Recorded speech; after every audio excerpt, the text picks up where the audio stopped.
Now I will discuss chapter number 3, Constitutional Design. Democratic Constitution in South Africa. Struggle against apartheid. Apartheid was a name of a system of racial discrimination unique to South Africa. This system was particularly oppressive for the blacks. They were forbidden from living in white areas. Since 1950, the black, colored and Indian fought against the apartheid system. Next is towards a new constitution. As protest and struggle against apartheid had increased, the white regime changed its policies. After 28 years of imprisonment, Nelson Mandela released from jail. At the midnight of 26 April 1994, democracy was adopted as a form of government in South Africa. After 2 years, a constitution came out which gave to its citizens the most extensive rights available in any country. All of you know that what is constitution. Constitution is a written book that every rules and regulation are written. But now I will discuss that why do you need a constitution. A constitution is necessary because it generates a degree of trust and coordination that is necessary for different kind of people to live together. It specifies how the government will be constituted, who will have power to take which decision.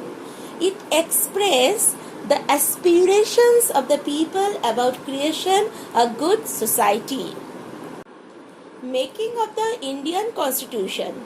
In 1928, Motilal Nehru and 8 other Congress leaders drafted a constitution for India. In 1931, the resolution at the Karachi session of the Indian National Congress dropped on how independence Indian Constitution should look like.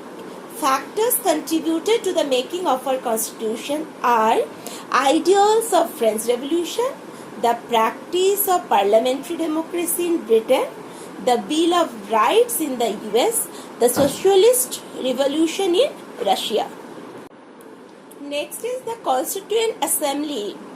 In July 1946, elections to the Constituent Assembly were held.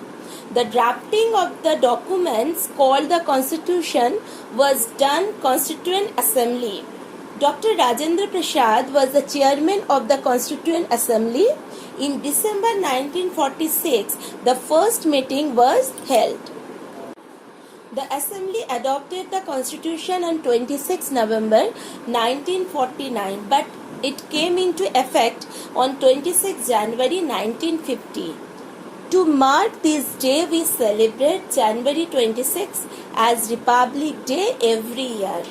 The Constituent Assembly worked in a systematic, open and consensual manner. Next, I will discuss philosophy of the Constitution. The Constitution begins with a short statement of its basic value, which is called the preamble to the Constitution.